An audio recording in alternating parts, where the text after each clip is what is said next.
जी, सभी को मेरा नमस्कार।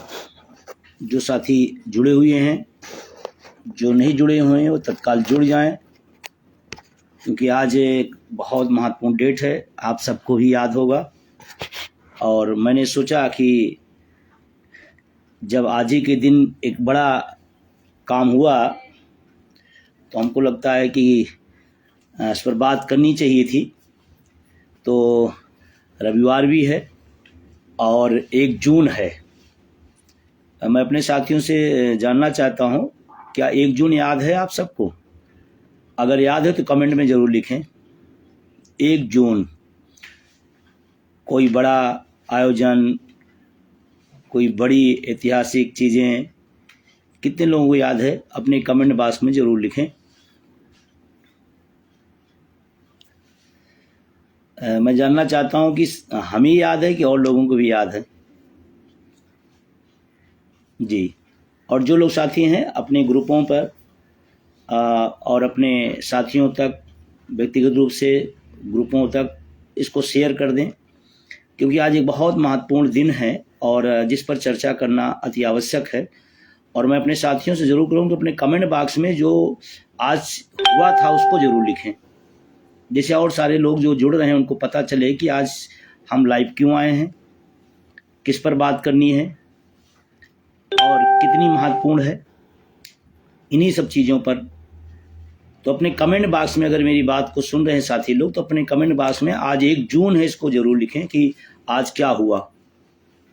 कुछ साथी बिल्कुल सही जगह है और पकड़ लिए हैं कि हाँ बिल्कुल सही, रथ यात्रा बिल्कुल सही।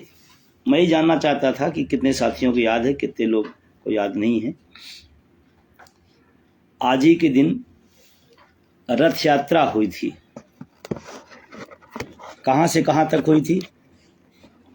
कोई साथी बता पाएगा? ये यात्रा कहाँ से कहाँ तक हुई थी?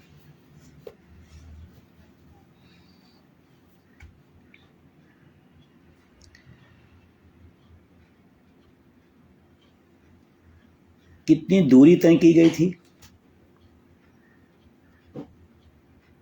कितने किलोमीटर? मैं इन चीज़ों को इसलिए बोल रहा हूँ कि जैसे आपकी याददाश्त वापस आ जाए उसी 1 जून पर। किस लिए की गई थी?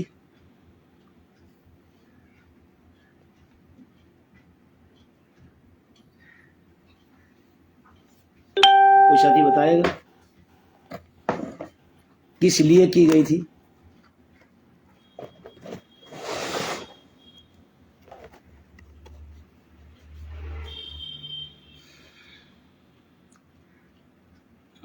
विक्रमादित्य मौर्य भी जुड़े हुए हैं, जो हमारे प्रदेश के कोषाध्यक्ष जी हैं। अभी उनके पिताजी की स्वर्गवास हो गया था, लेकिन उसके बाद भी समर्पण देखिए कि कोई भी गतिविधियों में संगठन के वो पीछे नहीं रहते हैं। मैं अपने ऐसे साथी को सैल्यूट करता हूं। बहुत सारे समर्पित साथी हैं जिनके दम पर ये पूरा आंदोलन चल रहा है। और अशोक जी हैं मध्य प्रदेश से। अपने अपने ग्रुपों में ज़रूर शेयर कर दीजिए, लाइव को ही शेयर कर दीजिए, और जिससे हम बात शुरू कर सकें, क्योंकि आज 1-2 विषयों में महत्वपूर्ण बात करना है आपसे। तो अपने शेयर करें और फेसबुक पर आप फॉलो ज़रूर करें, क्योंकि हमारे पास संख्या होते हुए भी हम उसका उपयोग नहीं कर पा रहे हैं। शायद हम मीडिया को जितनी आलोचना करते हैं, अगर उतनी सक्रियता से हम सोशल मीडिया के अपने संगठन, अपने नेतृत्व और तमाम सारे साथियों के सहयोगियों का अगर हम सब्सक्राइब करना शुरू कर दें, फॉलो करना शुरू कर दें, शेयर करना शुरू कर दें, तो शायद हम जिसकी आलोचना करते हैं उसकी ज़रूरत ही ना पड़े हमको। तो निश्चित रूप से आप सभी से मेरा उम्मीद है कि आप सब इसको और फेसबुक को फॉलो ज़रूर करें, जिससे जब भी कोई बात आप तक पहुँचे ज़रूर, क्योंकि आज के ज़माने की सबसे मारक क्षमता का अगर कोई मिसाइल है तो सोशल मीडिया है। हाँ, ये सच है कि उसका बहुत दुरुपयोग भी हो रहा है, उस पर हम सब बुद्धिजीवी लोग हैं, सोचना चाहिए। सोशल मीडिया हमारे किसी सूचना के आदान प्रदान के लिए है और रण क्षेत्र का मैदान नहीं है।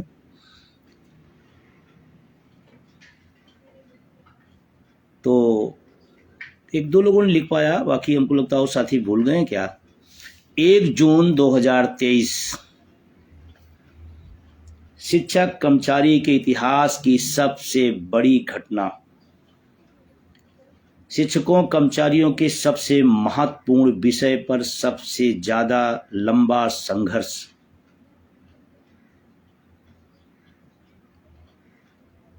शिक्षकों कर्मचारियों और नौजवानों बेरोजगारों के लिए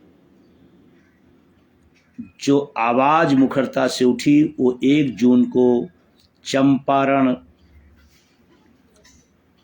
महात्मा गांधी के कर्म क्षेत्र से। चंपारण कहते हुए आपको याद आ जाता हो कि इतिहास के पन्ने पलटने लगते होंगे कि चंपारण क्यों और किस आंदोलन के लिए जाना जाता है।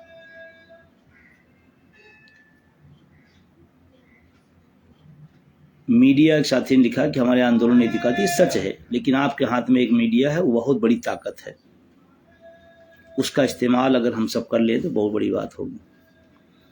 तो मैं आता हूं, अपनी बात शुरू करता हूं, काफी टाइम हो गया। 1 जून 2023 को चंपारण बिहार की महात्मा गांधी हम सबके पूजनीय राष्ट्रपिता इस देश के, वहां उनकी कर्मभूमि से हम सब ने एक यात्रा शुरू की थी, एनपीएस निजीकरण भारत छोड़ो यात्रा। 18,000 किलोमीटर, 18,000 किलोमीटर, 18 नहीं 18,000 किलोमीटर, लगातार 33 दिन, 3 घंटे नहीं। लोग सोचते हैं अटेवा एनएमओपीएस यूं ही हो गया है मजबूत, अरे उसके पीछे हमारे साथियों ने कुर्बानियां दी हैं, पसीने बहाए हैं। 18,000 किलोमीटर की यात्रा, लगातार 33 दिन सड़कों पर रहे हैं रात दिन।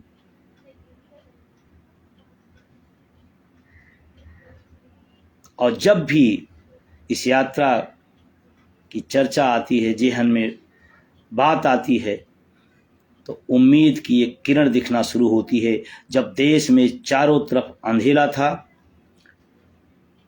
बोलने वाले कम हो गए हैं, सवाल उठाने वाले लोग डर गए हैं, उस दौर में सड़कों पर अटेवा एनएमओपीएस उनके सहयोगी साथियों ने वो कारनामा कर दिखाया जो इस दौर में बहुत अकाल्पनिक है, कल्पना से परे है।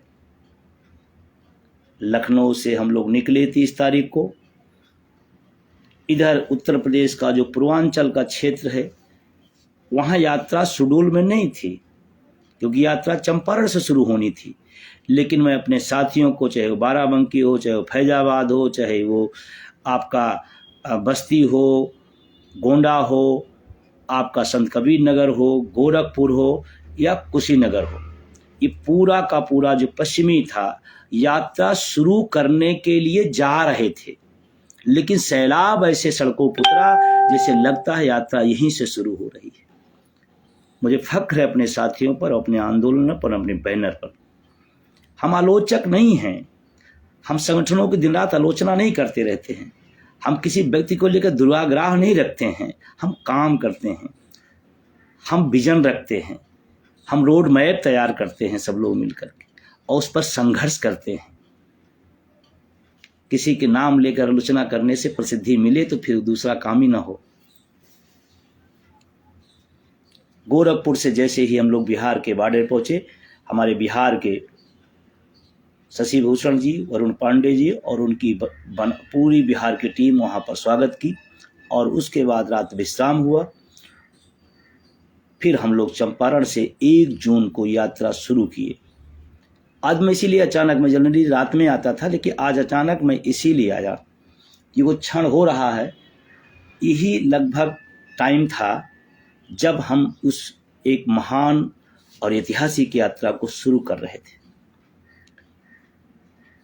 डॉक्टर कमल उसरी साहब और तमाम वहाँ लोकल रेलवे के साथियों ने बहुत जबरदस्त सहयोग किया। मैं रेल विभाग के अपने साथियों को धन्यवाद देता हूँ। और जब उस जगह पर मैं गया, गांधी जी की उस प्रतिमा को देखा तो एक पीड़ा भी हुई है, टीस भी हुई, जिसने भारत को ही नहीं पूरी दुनिया को दिशा दिया है। उस आश्रम की हालत देख करके दुख हुआ, पीड़ा हुआ। देश का राष्ट्रपति का हम लोग, राष्ट्रपिता का हम लोग सम्मान देते हैं, और राष्ट्रपिता जहाँ से आंदोलन के अपने जीवन की शुरुआत करते हैं, उनका खस्ता हाल देखकर तकलीफ हुई। तो मैं उस समय भी ये बात अपने भाषणों में कहा था, हमने तमाम बड़ी बड़ी चीज़ें बना डाली हैं, लेकिन क्रांतिकारियों पर जो हमारे देश के लिए मर मिटने का काम किया, उस पर इतनी कंजूसी क्यों? अरे जब दुनिया के लोग आते हैं, उस संघा को देखते हैं, तो उनको देख के फख्र होना चाहिए। और ये अच्छी बात है, किसी ने समाज के लिए, देश के लिए कुर्बानी दी है, उसका स्मारक, उसकी स्मृति, उसकी स्टैचू होनी चाहिए, क्योंकि उन्होंने तो, हमने स्टैचू खड़ी की है, उन्होंने भी जान दी है। तमाम लोग इसी बात से नफरत रहती है। जैसे रामाशीष सिंह स्मृति भवन और मूर्ति अनावरण का जो एक कल्पना थी अटेवा की, उसको पूर्ण होते उस स्थिति में आ रहे हैं। सोचो आप, जिसने अपनी जान कुर्बान कर डाली, देश के तमाम ऐसे क्रांतिकारी रहे हैं, और हम उन्हें स्थान न दे पाए। आने वाली पीढ़ियां कैसे, जब हम आप चलते हैं सड़कों पर, जब मूर्ति लगी होती है तो हमारा उंगली हुआ पर छोटा बच्चा पूछता है किसकी मूर्ति, तो हम बताते हैं सुभाष चंद्र बोस की है। तो कहते हैं ये कौन है, तो हम उसको इतिहास बताते हैं उसी बहाने। हम पूछते हैं भगत सिंह हैं, तो हम बताते हैं हाँ भगत सिंह हैं, इन्होंने आज़ादी में इंकलाब लाने का काम किया। उस महात्मा गांधी की प्रेरणा स्थल को सरकारों ने नजरअंदाज किया, और वहाँ से यात्रा शुरू हुई, और हम सब ने मिल करके एक बड़ी उम्मीद के साथ कि हम लोग अपनी बात को पब्लिक के बीच में, देखिए अटेवा की रणनीति, एनएमओपीएस की रणनीति को सबके समझने की बस की बात नहीं है। कब कहाँ कैसे करना है, ये संगठन अपना डिसीजन लेता है, अपनी रणनीति बनाता है। हम किसी के दिखावे के लिए नहीं दौड़ते हैं, हम किसी की उसके लिए नहीं भागते हैं कि उन्होंने किया तो मैं भी कर दूं, ऐसा नहीं। हमारा एक गोल है, निजीकरण समाप्त हो, ओल्ड पेंशन लागू हो, उसके लिए क्या क्या कर सकते हो कर रहे हैं और करेंगे, उसके परिणाम भी आए। लेकिन आज यात्रा पर ही हम रहेंगे, और आप सोचिए, जो लोग भी उस यात्रा के सहभागी नहीं बन पाए, उस यात्रा की ऐतिहासिकता को देखते हुए वो दुखी हुई है कि इतना शानदार मौका था, हम चूक कैसे गए।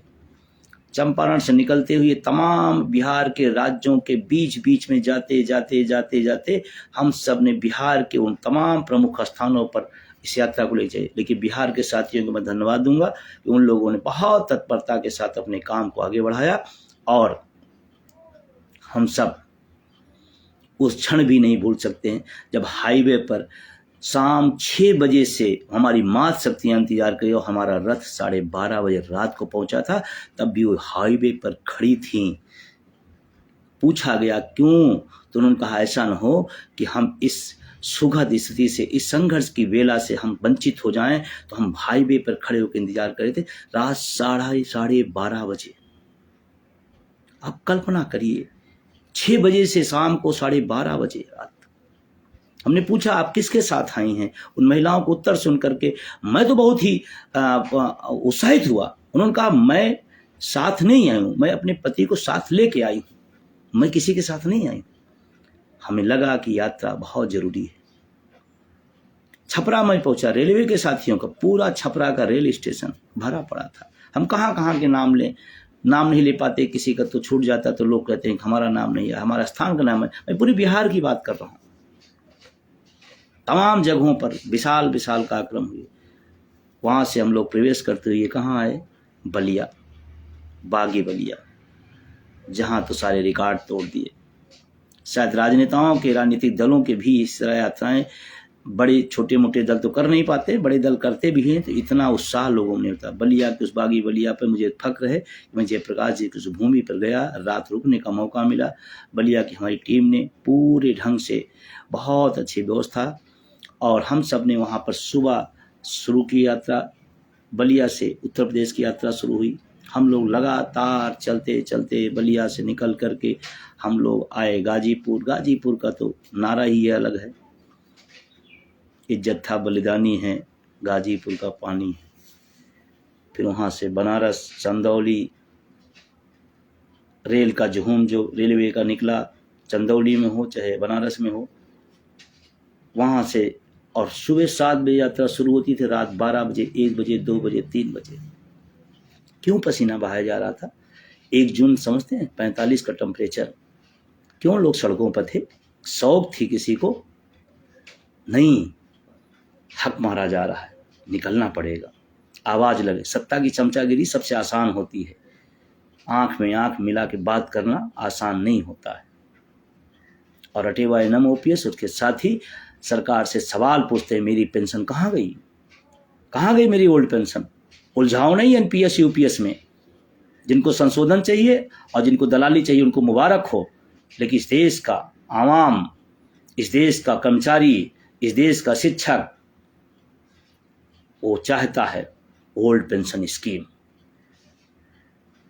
जिनको दलाली करना हो, जिनकी चापलूसी करना हो, वो करते रहें, उनको मुबारक है। और आपको सचेत करना चाहता हूँ, पेंशन आंदोलन कमजोर करने के तरह तरह के चेहरे आते हैं। कुछ आते हैं, फिर अपना प्रयास करते हैं, नहीं सफल होते, निकल जाते हैं, फिर दूसरे चेहरे लाए जाते हैं, फिर आते हैं, निकल जाते हैं, फिर तीसरे चेहरे लाए जाते हैं, फिर तीसरा बैनर बनता है, फिर तीसरा पैड बन जाता है, फिर चौथा पैड बन जाता है, फिर पांचवा बन जाता है। अटेवा एनम ओपीएस संघर्ष शुरू किया और इसको अंजाम तक ले जाएगा। चेहरे से थोड़ा सा अलर्ट रहिएगा। तमाम चेहरे बीच में एक चेहरा आया था, यूपीएस लाने की श्रेय ले रहा था, जब उसकी दाल नहीं गली तो दूसरे चेहरे ला खड़े कर दिए गए, नहीं नहीं मैं तो कर रहा हूँ। उस यात्रा में, ऐतिहासिकता में, उस 45 के टेम्परेचर में आसान नहीं है सड़कों पर चलना, आसान नहीं है। फिर हम लोग वहाँ से निकल करके बनारस से भदोही को सलूट करता हूँ, मात शक्तियों का क्या जोर था वहाँ से निकल के इलाहाबाद, ऐतिहासिक धरती पर जहाँ मैं पला बड़ा, जहाँ मेरा बड़ा कर्ज है,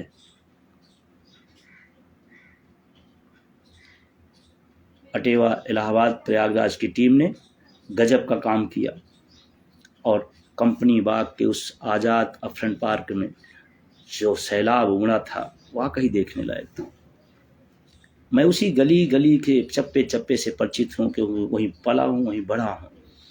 लेकिन जब मैं अफरन पार्क में गया, उस आज़ादी के दीवाने मस्ताने चंद्रशेखर आज़ाद के, और जो सैलाब था देखने लायक था। फिर वहाँ से सुबह यात्रा सुबह 7 बजे शुरू होती थी।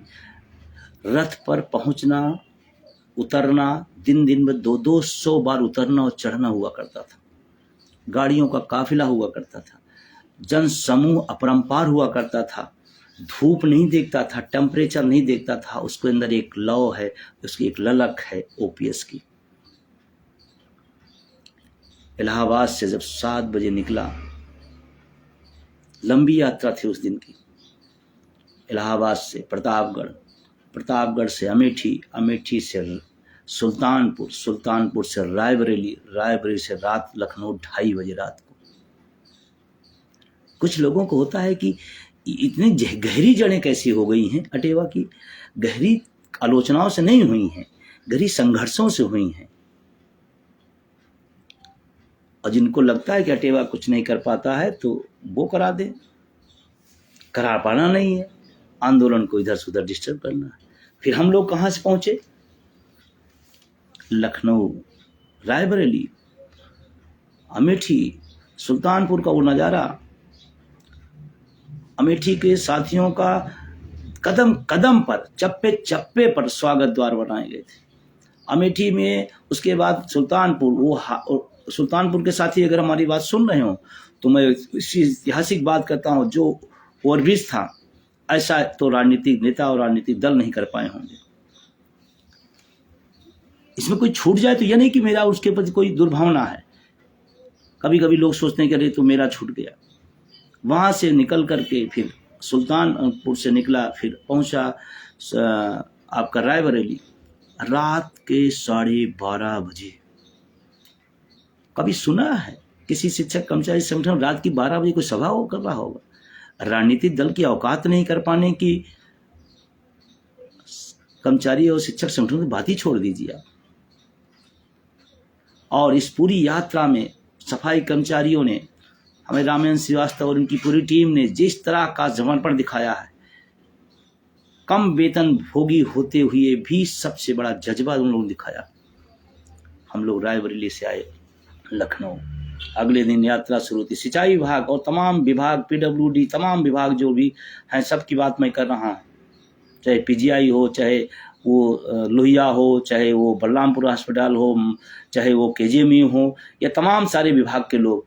सिंचाई विभाग के उस सैलाब को देखा होगा, कहाँ पर, तेलीबाग में अटेवा एनएम OPS के सहयोगियों ने गजब का काम किया। यात्रा शुरू पहुंचते पहुंचते आई लखनऊ, और आपको एक वाकया मैं जरूर बता दूं। इसको आज इसलिए चर्चा कर रहा हूं कि आप देखो आपने संघर्ष कितना किया है। यूं ही पेंशन अर्श से फर्श पर नहीं पहुंची है उसका मुद्दा, उसके पीछे खून लगे हैं, पसीने लगे हैं, उसके पीछे दर्द हुए हैं, उसके पीछे लोगों ने संघर्ष किए हैं, तब पहुंचा है। लखनऊ की सरजमी से हम लोग बढ़ते बढ़ते आगे सीतापुर, क्या बात है, शानदार, बहुत शानदार। ऐसे लगा कोई राजनीतिक दलों की रैली हो रही, रेला हो रहा है, रेला मचा हुआ है। शाहजहांपुर पहुंचा 12-1 बजे रात को, वहां का रामलीला मैदान ठसाठस भरा, ठसाठस। मैं वहां की टीम का धन्यवाद देता हूं। ऐसे निकलते निकलते मैं उत्तर प्रदेश के तमाम कोने पर होते हुए, फिर वहां से मुरादाबाद, फिर वहां से हम लोग बिजनौर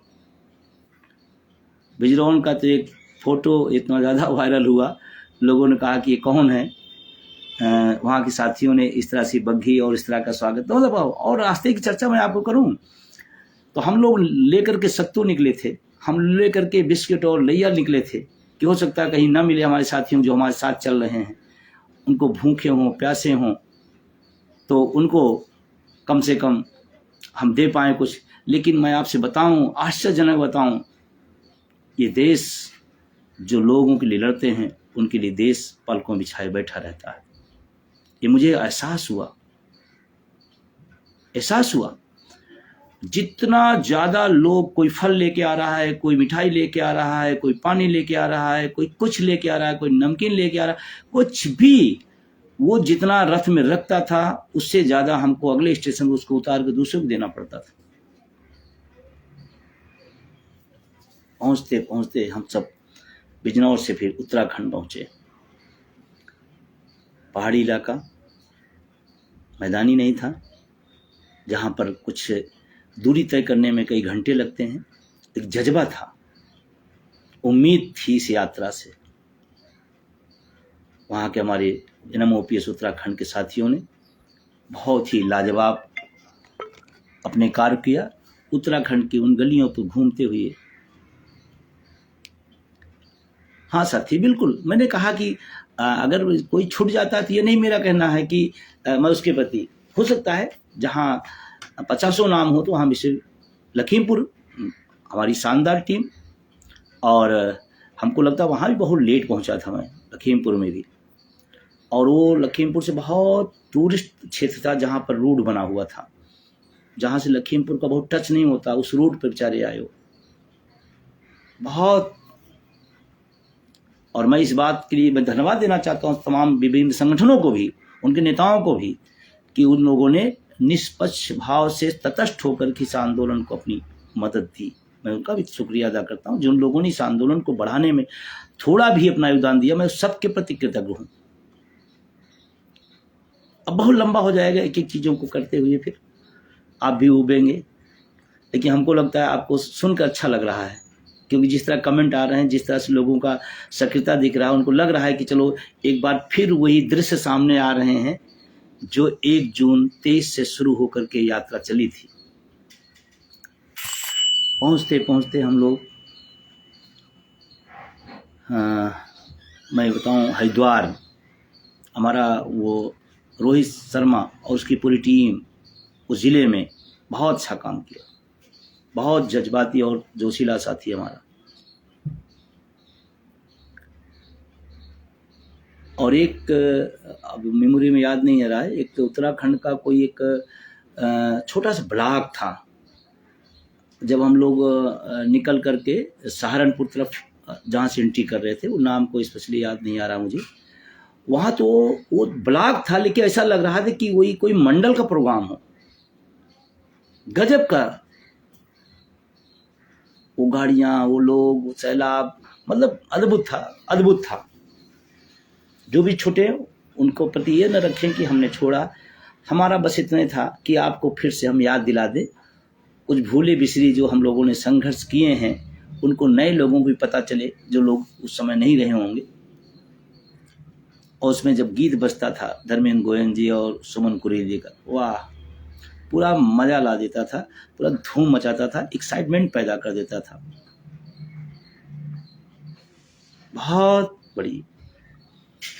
हम लोग वहाँ से फिर सहारनपुर, फिर मुजफ्फरनगर, वो बड़ा शानदार रैली, पूरा रैली हो गई मुजफ्फरनगर में। तो पीतवर्धन जी, उनकी टीम, गजब, कमाल कमाल का।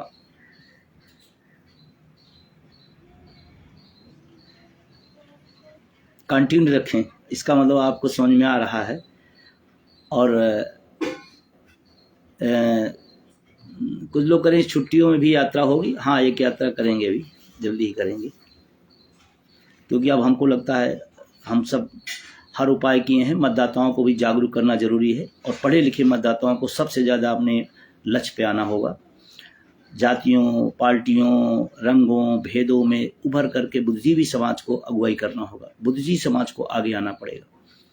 जब सत्ता तानाशाह हो जाए और विपक्ष लोगों के मुद्दों को उठाने में नाकाम हो जाए, तो बुद्धिजीवियों की सबसे ज़्यादा जरूरत पड़ती है। ये बात मैं टंके के चोट पे कह रहा हूँ। इसलिए बुद्धिजीवी समाज, आप सबसे मेरा निवेदन है, और हथियार वोट का बहुत बड़ा है, जो बाबा साहब भीमराव अम्बेडकर साहब ने एक बड़ी ताकत दे गई है। कब इस्तेमाल करेंगे?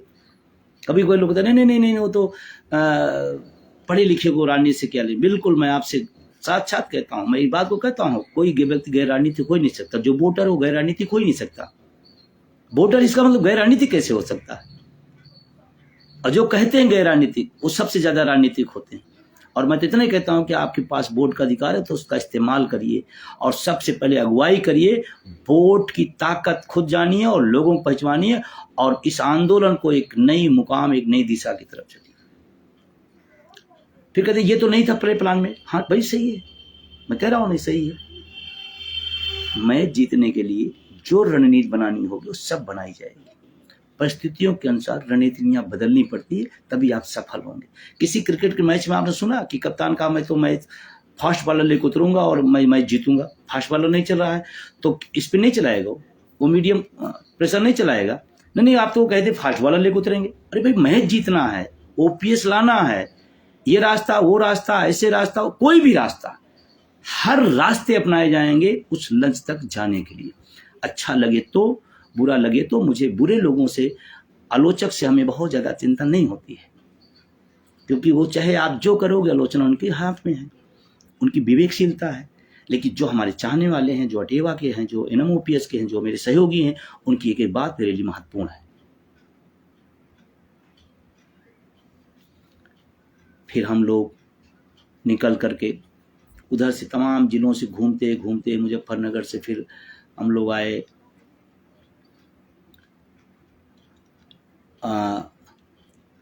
अमरोहा, और उसके बाद उधर फिर मेरठ। एक आध साथी जिले में हम टाइम देकर नहीं पहुंच पाए, लोग नाराज हो गए। इसमें ध्यान रखा करिए, आप इतनी जल्दी संगठनों से, आंदोलनों से नाराज होने लगे तो आपका लक्ष्य नहीं मिलेगा। आपको काम भी करना होगा, धैर्य भी रखना पड़ेगा। अगर आपके धैर्य नहीं तो आपका काम भी बेकार है।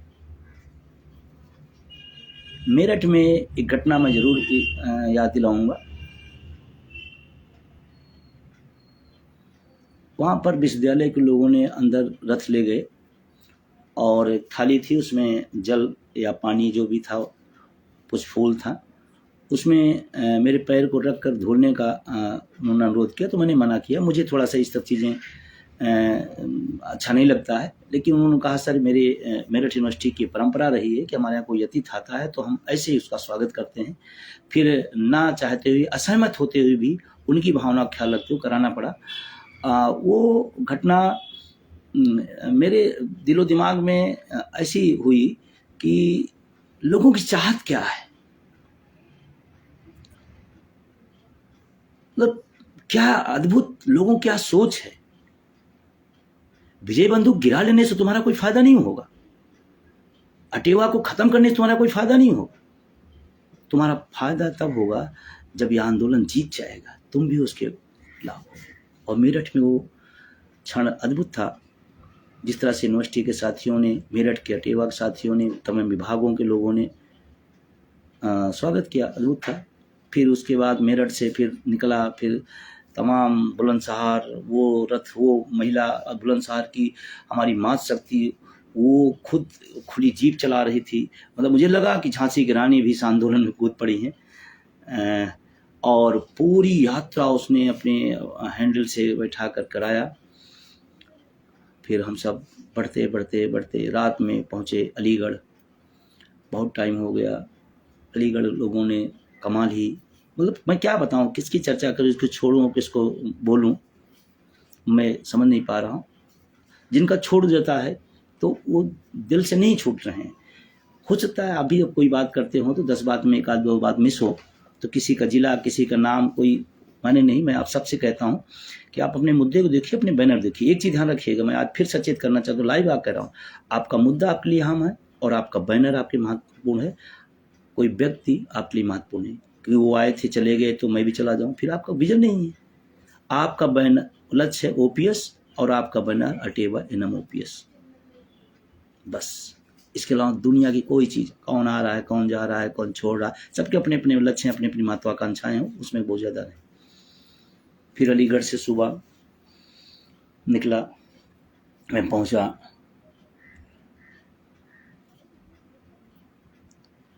एक हाथरस जिला, बेसब्री से इंतजार कर रहा था। महापुरुषों को तमाम नमन करते हुए वहाँ से हाथरस होते हुए फिर हम लोग पहुँचे फिरोजाबाद, आगरा। फिरोजाबाद की तो सड़कों का सैलाब आज भी दृश्य में से ओझल नहीं होता। आगरा का वो पेठा नगरी वास्तव में मिठास दिया। और मैं इन नामों को लेकर के चर्चा करने नहीं आया, हो जा रहे हैं प्रसंग, बस ठीक है, नहीं जिनके हो रहे हैं उनको दुख नहीं होना है। मैं आज जो बात कहने आ रहा हूँ उस बात को मतलब बताना चाहता हूँ, जिसको मैं आपको समझाना चाहता हूँ। फिर हम लोग, वो भी लंबी यात्रा थी, अलीगढ़ से लेकर कानपुर देहात तक। मतलब सोचो, अलीगढ़ से निकले हाथरस, हाथरस से फिर फिरोजाबाद, फिर आपका आगरा, आगरा से फिर हम लोग पहुँचे औरैया। औरैया रात में, रात हो गई थी। छोटा जिला है लेकिन कमाल का हमारा नेतृत्व और वहाँ की टीम है।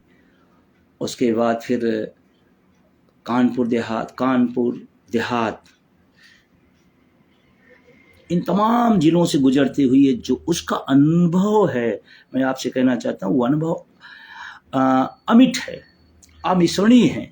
और लोगों को जो समर्पण, मातृ शक्तियों को जो समर्पण, रथ को छूने का, रथ में पहुंचने का जो लोगों का एक भाव, एक प्रेरणा देता था, एक उत्साह पैदा करता था कि कोई तो है जो मेरी बात उठा रहा है, कोई तो है जो मेरी आवाज लगा रहा है, कोई तो है जो मेरे मुद्दों के लिए दिन रात मेहनत कर रहा है।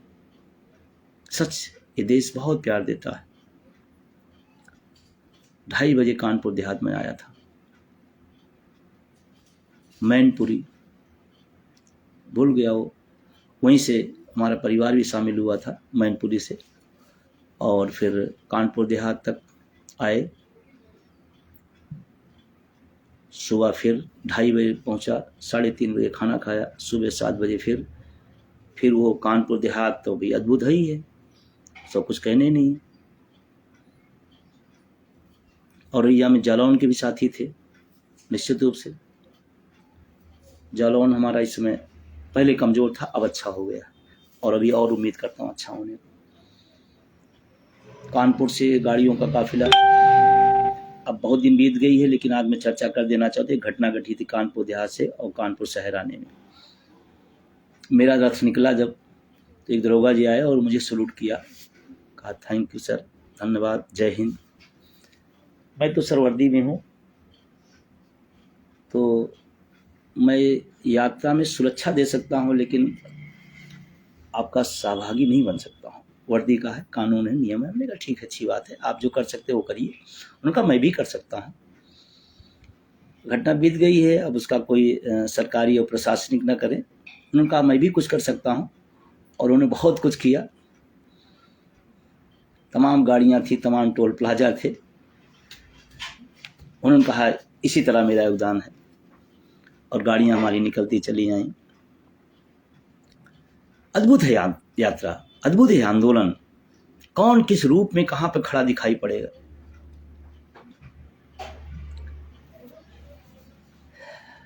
फिर वहाँ से कानपुर नगर, वो हाल का बुरा हाल था, और रमादेवी चौराहा, मतलब मैं क्या गिनाऊँ, क्या क्या छोड़ूँ और क्या क्या याद करूँ। मेरी समस्या को समझिएगा, मैं क्या क्या छोड़ूँ और क्या क्या बताऊँ, क्या क्या आप नाम लूँ, क्या क्या ना लूँ।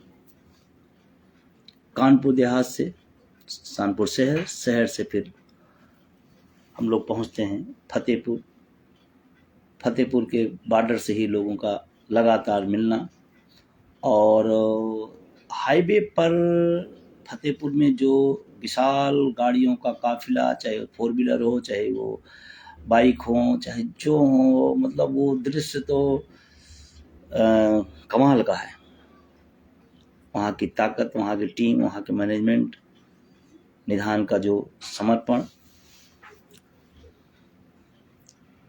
गोयन जी के गीत धूम मचाए हुए थे।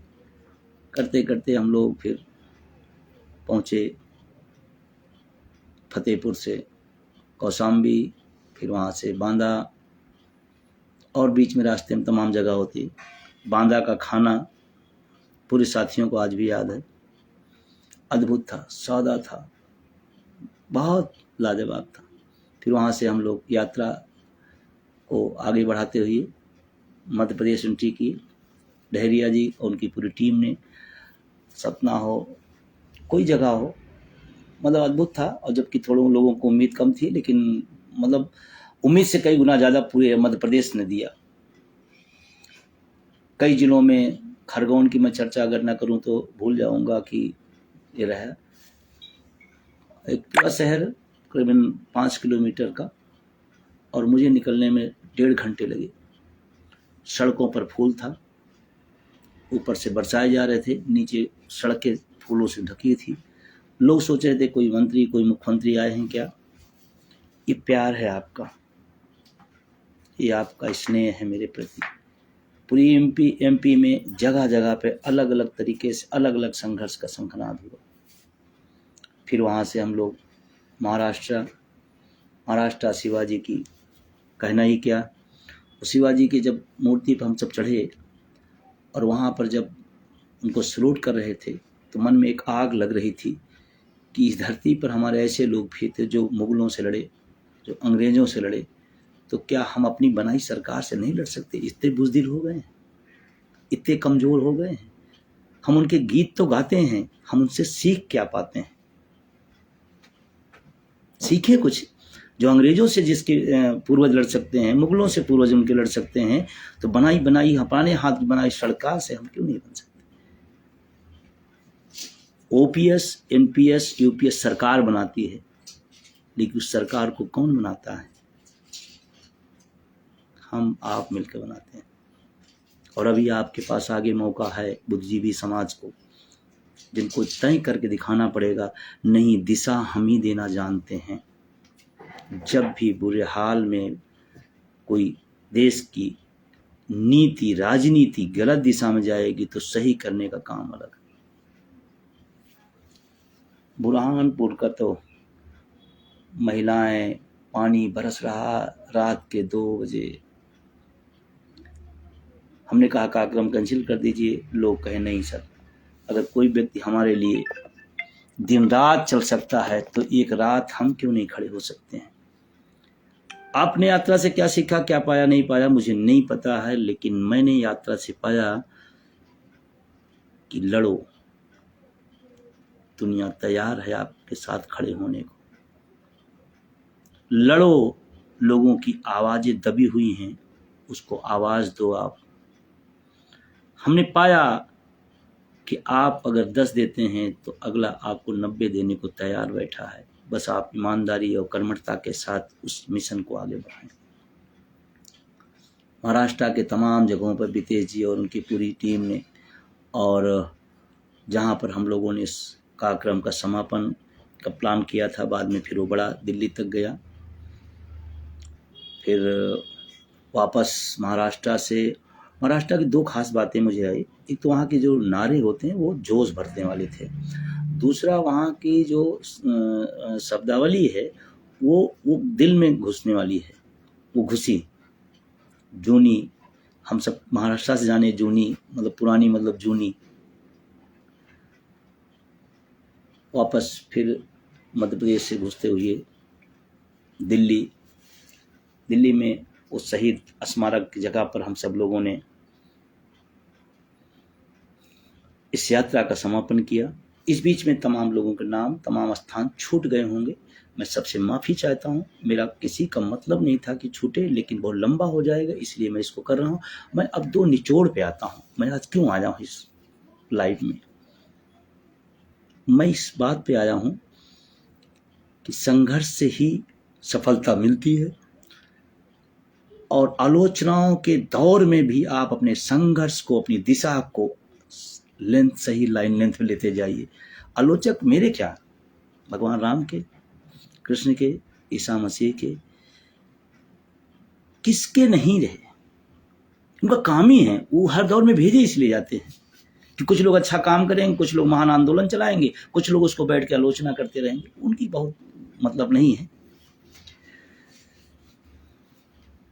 इस यात्रा ने इस देश को जिस बात के लिए सबसे ज़्यादा याद किया जाएगा, आज निजीकरण भयावह स्थिति में है, भयावह स्थिति में। लेकिन पिछले 6-7 साल पहले कोई नाम लेवा नहीं था। तब अटेवा एनएम ओपीएस ने इस निजीकरण को एजेंडे में शामिल किया और बताया ओपीएस की हमारी लड़ाई महत्वपूर्ण है, लेकिन अगर विभागों का, पदों का निजीकरण हो जाएगा तो ओपीएस की लड़ाई अपने आप कम हो जाएगी। और सरकार, वर्तमान सरकार, मैं कहना चाहता हूं, ये विभागों को, पदों को खत्म करना चाहती है। एनपीएस यूपीएस की बात करने वाला कोई न रह जाए। अभी सिंचाई विभाग का 35,000 पद, बिजली विभाग का संघर्ष चल रहा देख रहे हैं। मंत्री कह रहा है कि निजीकरण होकर रहेगा, तो भी तुम मंत्री क्यों बने हो भाई? तुम भी किसी कंपनी में सीईओ बनो जा करके। क्यों? इस यात्रा को मैं इसलिए मानता हूं कि जिस चीज को दुनिया या भारत नहीं समझ पाया, उस चीज को हमारे साथियों ने समझा और उसके दर्द को बताना शुरू किया कि ये है निजीकरण। 5-6-7 साल पहले कोई नाम नहीं लेता था। ऐसे 10 साल 12 साल पहले ओपीएस का कोई नाम नहीं लेता था। हम लोग ने ओपीएस को टारगेट पे लिया और हम लोग आज इस मुद्दे को जिंदा करके राष्ट्रीय फलक पर लाने का काम किया। वो सिर्फ और सिर्फ अटेवा एनएम ओपीएस के सहयोगियों ने किया, इसके अलावा कोई नहीं। मैं कह रहा हूं इस बात को, दावे के साथ कह रहा हूं। अलग अलग चेहरे, अलग अलग पैड बनाकर लोगों ने आंदोलन कमजोर करने की कोशिश किया, लेकिन जनता समझती है कि लड़ाई कहां असली चल रही है। अटेवा मतलब ओपीएस, एनएम ओपीएस मतलब संघर्ष का।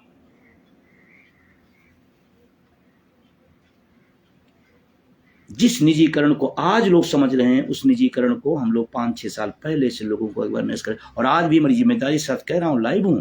अगर आप नहीं जागेंगे तो आपको तो नौकरियां मिल गई, लेकिन आपके बच्चों को नौकरियां नहीं मिलेगी, बड़ी फीस पढ़ाने के बाद भी।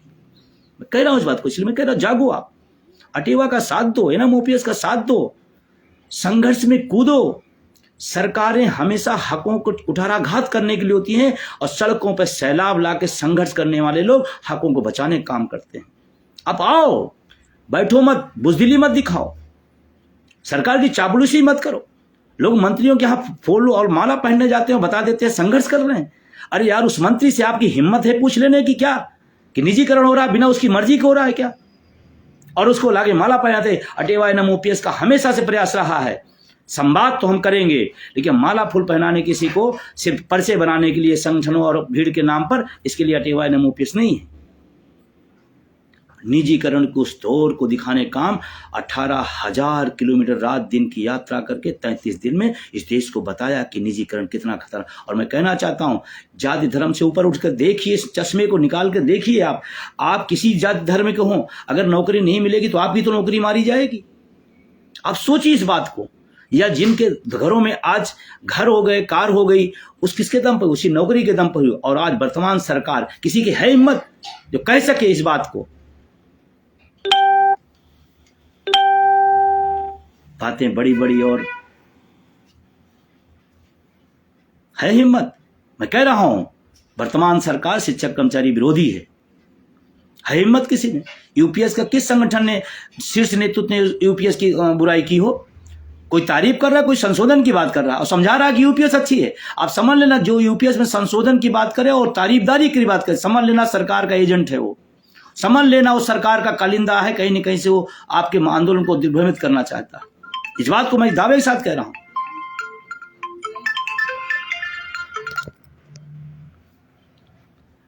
एनपीएस यूपीएस की तरफदारी या संशोधन की बात करने वाला सरकार का आदमी, आंदोलन को तोड़ने वाले लोग हैं। वो चेहरे अलग अलग हो सकते हैं, वो पैड अलग अलग हो सकता है।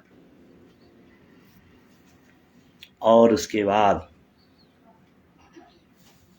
शायद बहुत लोगों को नहीं पता होगा, 1 अक्टूबर 23 की जो रैली हुई थी भारत में, पूरी दुनिया के ट्रेड यूनियन की सबसे विशाल रैली, वो इसी यात्रा का बहुत बड़ा रोल था।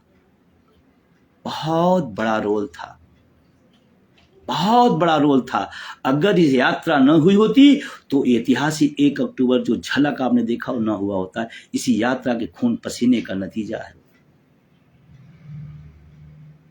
बहुत लोग रहे फिर से यात्रा होनी चाहिए, बिल्कुल होगी। बहुत लोग करें दिल्ली पे फिर चढ़ाई होगी, बिल्कुल होगी। जब तक लक्ष्य नहीं मिले तब तक संघर्ष करने हैं। हम लोग चापलूस लोग नहीं हैं।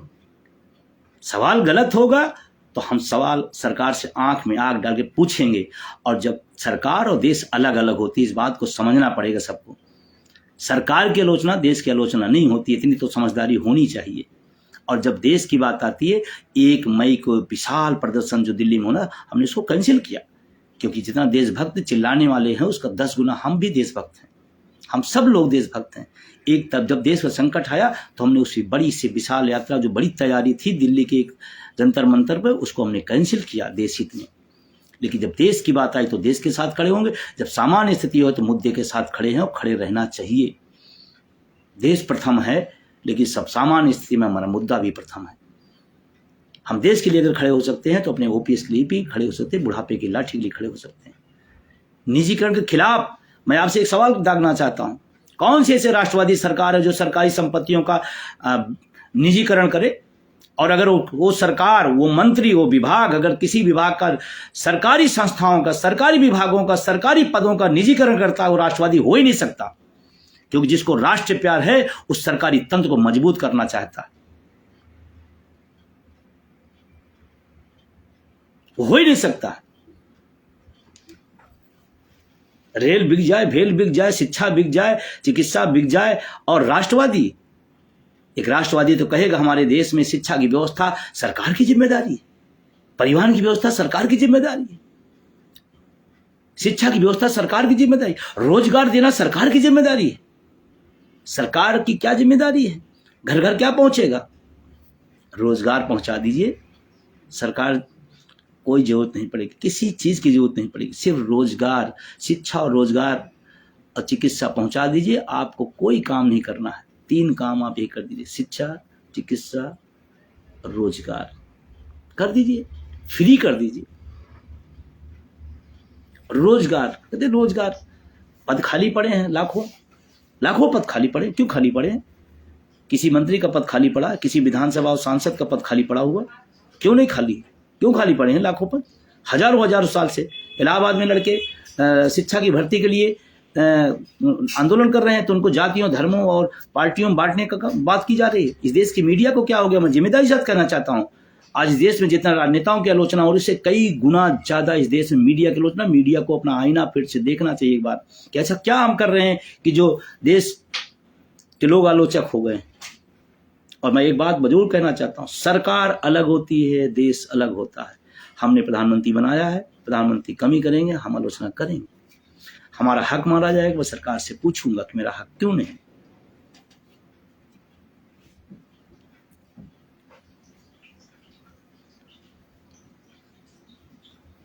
और मैं तो कहता हूं आज 1 जून है, इस यात्रा को भी यादगार बनाने के लिए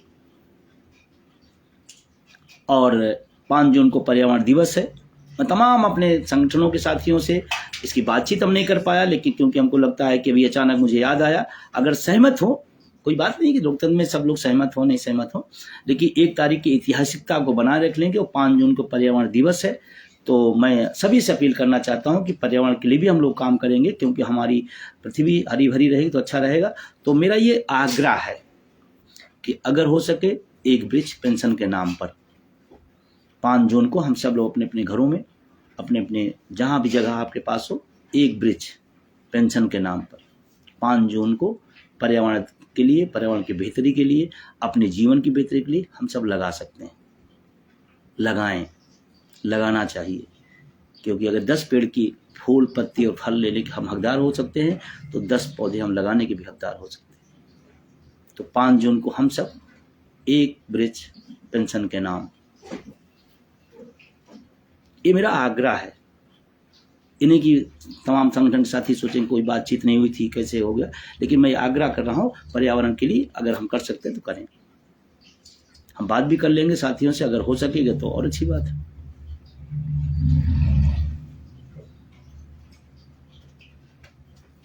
अर्धसैनिक बल देश के लिए मरता है, सीमा पर भी, सीमा के बाहर भी। ओपीएस क्यों नहीं, क्यों नहीं उनको ओपीएस? इससे बड़ी राष्ट्रभक्ति क्या हो सकती है? आप कुछ मत दो, ओपीएस दे दो, राष्ट्रपति का प्रमाण पत्र होगा।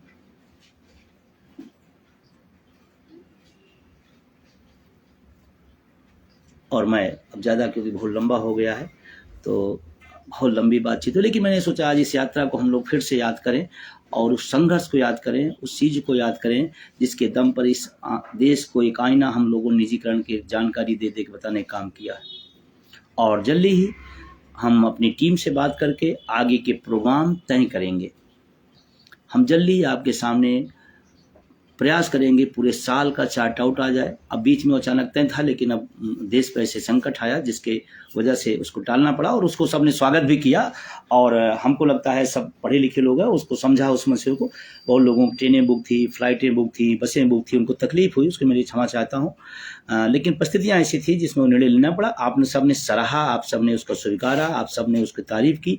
मैं इसके लिए शुक्रिया अदा करता हूँ। मैं भाग्यशाली नेतृत्व करता हूं कि आप सबके इतना स्नेह प्रेम, तमाम सारे निर्णयों पे आप असहमत हुए भी हमारे साथ खड़े होते हैं। लेकिन ध्यान रखना है, नेतृत्व का काम होता है आज से आने वाले टाइम में क्या करना है। हो सकता है आज आप न देख पा रहे हो, उसको हम सब या हमारी टीम देख पा रही हो, उस हिसाब से निर्णय लिए जाते हैं। असहमत होना बुरी बात नहीं, लेकिन संगठन के निर्णय के बाद संगठन के साथ खड़ा होना, ये एक संगठनकर्ता, नेतृत्वकर्ता की पहचान होती है। और उसी दिशा में हम सब चलते हैं, उसी दिशा में। बहुत सारे लोग यात्रा जब हो रही थी तो लोगों का नहीं, यात्रा नहीं ठीक है, जून का महीना है, इतनी गर्मी है, कैसे हो सकता है, नहीं ठीक हो। उन्होंने अपनी सहमति दी, उन्होंने अपना दर्द महसूस किया, उन्होंने अपने जो पक्ष थे उसको रखे, लेकिन जब तय हो गया तो सब सहमत हो गए, ठीक है। और उन लोगों ने बहुत अच्छा सहयोग किया, लगे अपना पूरी ताकत के साथ। रामेंद्र कुशवाहा जी बहुत ही हमारे जो जोशीले साथी हैं मध्य प्रदेश से, तो रावेश जी हमारे हैं, बहुत मिशनरी साथी हैं। तो तमाम नवल किशोर जी या तमाम सारे साथी हैं, सीपी राव जी, धर्मेंद्र गोयन जी, है ना, तमाम सारे साथी हैं। सब लोग लिख रहे हैं कि एक प्रोग्रामिंग जल्दी हो।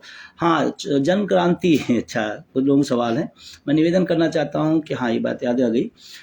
हमारी टीम गोयन ब्रदर्स ने एक अच्छा प्रयास किया, उस दिशा में हम सब उसको लेके बढ़ रहे थे और काफ़ी कुछ मेहनत भी किया गया, कम सीमित संसाधनों में जैसे उसको बढ़ाया गया। और हमारा मकसद क्या होता है कि हम अपने उद्देश्य के लिए विभिन्न तरीके अपनाते हैं, इस तरीके से नहीं, इस तरीके से गीत के माध्यम से, साहित्य के माध्यम से, लेख के माध्यम से, आप डॉक्यूमेंट्री के माध्यम से, कोई माध्यम हो, हम अपने उस लक्ष्य को तरफ जाते हैं। इस पर भी लोगों को अरे सकारात्मक रहना, रचनात्मक होना है तो अच्छी बात है, और अटेवा रचनात्मक है तो तमाम तरीके लाते हैं। लेकिन इसमें बताते हुए दुख हो रहा है, बहुत महत्वपूर्ण चीज़ है, इसको सुनिएगा।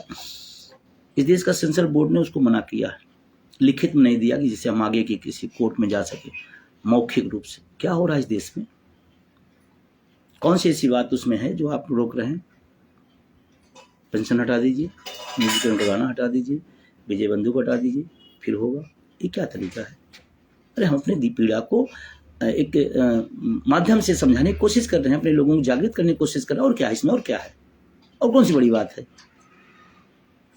तो वो एक 6 महीने से लगी रही हमारी टीम, उस पर नहीं हो पाया। अब हम लोग उसके दूसरे माध्यमों से विचार कर रहे हैं, क्योंकि बनी तो है ही, उसको लाना ही है किसी न किसी माध्यम से। और आप सबसे निवेदन है, उसके लगातार शार्ट्स जा रहे हैं, ट्रेलर जा रहे हैं, आप उसको खूब सुनिए, सुनाइए, लोगों तक शेयर करिए, सब्सक्राइब करिए, क्योंकि मैंने आपसे कहा कि आपके हाथ में मीडिया है, अगर आप उसकी ताकत लगा देंगे तो मीडिया वाले आपके पास आना शुरू कर देंगे। ये पीछे जो पोस्टर लगा है उसी का है। कुछ लोगों ने कहा क्या क्या करेंगे, ओपीएस के लिए जो करना पड़ेगा वो करेंगे, सब करेंगे, ओपीएस लाएंगे, जैसे भी तैसे भी। अभी और तमाम सारे काम करने हैं, उस पर भी आलोचना होने लगेगी। जो कुछ ना किया हो उस सदनों में चला जाए तो कोई बात नहीं, संघर्ष करने वाला जाएगा, क्यों जाएगा? ये क्यों सी बात है भाई? जो कुछ नहीं है, कुछ नहीं करता, न स्नातकों के लिए, न शिक्षकों के लिए, न उनकी समस्याओं के लिए, न कर्मचारियों के लिए, वो चला जाए, उस पर दर्द नहीं है, उस पर पीड़ा नहीं है। लड़ने वाले को चले जाए तो पीड़ा है। बहुत सारी चीजें होंगी। अच्छा लगता है हमको, कम कम इतने महत्वपूर्ण समय को लगाते हैं हमारे लिए, अच्छी बात है।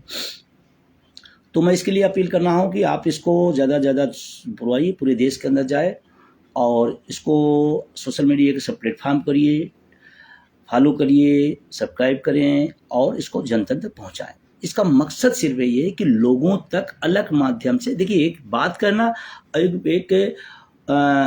एक वीडियो के रूप में जाना, उसको आदमी ज़्यादा अच्छा समझता, देखता है। कड़ी मेहनत की गई, कड़ी मेहनत हुई। पिछला गर्मी का छुट्टी मई और जून इसी में चला गया था, तब बड़ी मुश्किल से बन पाई। अब दूसरे प्लेटफॉर्म से हम लोग लाएंगे, और उसकी डेट भी तय हो गई 14 जून। 14 जून को आप उसको देख सकेंगे विजय कुमार बंधु यूट्यूब चैनल पर, और भी माध्यम है, उस पर भी हम लोग प्रयास कर रहे हैं। अगर उस पर आ जाती ठीक है, नहीं तो अपना माध्यम है। और क्यों, जब अपने हाथ में, बाजू में अपने दम है तो दूसरे माध्यमों की जरूरत क्या है? ठीक है, सरकार मना कर दी तो हमारे पास भी तो कुछ है, हम उसको करें। इसको आप तमाम प्लेटफार्मों तक पहुंचाइए। ये दुर्भाग्यपूर्ण है लेकिन देश के लिए एक अच्छी स्टोरी, एक अच्छे मुद्दे पर बनी हुई, अच्छे लोगों द्वारा निर्मित एक डॉक्यूमेंट्री है। क्या कैसे पीड़ा एनपीएस में होती है उसका दिखाया गया, दृश्यांकन किया गया। कैसे जब एनपीएस में पैसा 500 पाएगा तो उसकी बहू उसको कैसे घर से बाहर निकालेगी, यही तो बताया गया है। कैसे ओपीएस पाने वाले का सम्मान घर में होगा, और कैसे एनपीएस यूपीएस पाने वालों को घर से दुआ होगा, दूसरों छोड़ो अपने नहीं साथ देंगे, यही तो दिखाया गया है, यही तो बताया गया है। तो आप जब भी इसका ट्रेलर में आए, जब भी इसके गाने आए, इसको आप सुनिए, सुनाइए, भेजिए चारों तरफ। एकदम इतना धूम मचा दी सोशल मीडिया पे कि मीडिया वाले खुद पूछे भैया इस पर हम थोड़ा बात करना चाहते हैं। ये भी एक खास मुद्दा था आ जाने का। तो बहुत सारी बातें हैं, लेकिन अब क्योंकि बहुत लंबा होता जाएगा, कार्यक्रमों को लेकर के आपके जल्दी ही आपके सामने कार्यक्रम पेश होंगे। टीम हमारी बैठेगी, उस पर चर्चा करके पूरे साल भर का एजेंडा आपको दे दिया जाएगा। अभी बिहार के साथी हमारे जुड़े हुए हैं, मैं बिहार के साथियों को एक बड़ी तैयारी बिहार करिए, क्योंकि बिहार का परिणाम, अब लोग कहते हैं कि जीत हार से क्या होता है। अरे ना करने वाला जीतता जाए तो हाँ कैसे करेगा? बताइए, किसी पास बुद्धि हो तो। ना करने वाला अगर हाँ जीतता जाएगा तो हाँ कैसे करेगा? 4 नहीं 2 हार जाए तो दूसरे दिन हाँ कह देगा। तो बिहार के साथ ही अपनी सत्ता था, क्योंकि बिहार के परिणाम को पूरे देश के इस आंदोलन का भी बहुत कुछ होगा। जिनको राजनीति चश्मे से देखना हो तो देखें। जो ओपीएस का विरोधी है, मैं उसका विरोधी हूं। वो नेता हो, वो दल हो, वो संगठन हो, मुझसे उससे लेना देना नहीं। और उसके बाद दिल्ली की एक है ख्वाहिश, सबकी ख्वाहिश है कि दिल्ली हम लोग करें, और आप सबको जल्दी डेट मिलेगी। पूरे उत्साह के साथ, पूरे उमंग के साथ लगे रहिए। आप सब ने इतना टाइम दिया और इतने मगन होकर सुन रहे हैं, कमेंट कर रहे हैं लगातार, मैं इसके लिए आप सबका तहे दिल शुक्रिया। जिनके नाम, जिनके स्थान, जिनके ज़िले छूट गए होंगे, मैं उन सब का क्षमा चाहते हुए, भावना रहती सबको आ जाए, लेकिन हो नहीं पाता है। तमाम सारे हमारे साथी जिन्होंने सोशल मीडिया के क्षेत्र से, आईटी सेल के क्षेत्र से इस आंदोलन को बढ़ाया, आगे किया, प्लेटफॉर्म पर पहुंचाया, उन सबको भी शुक्रिया, उन सबको भी धन्यवाद, पूरी टीम को धन्यवाद। बहुत ज़्यादा, आज सबसे ज़्यादा हो गया, धन्यवाद।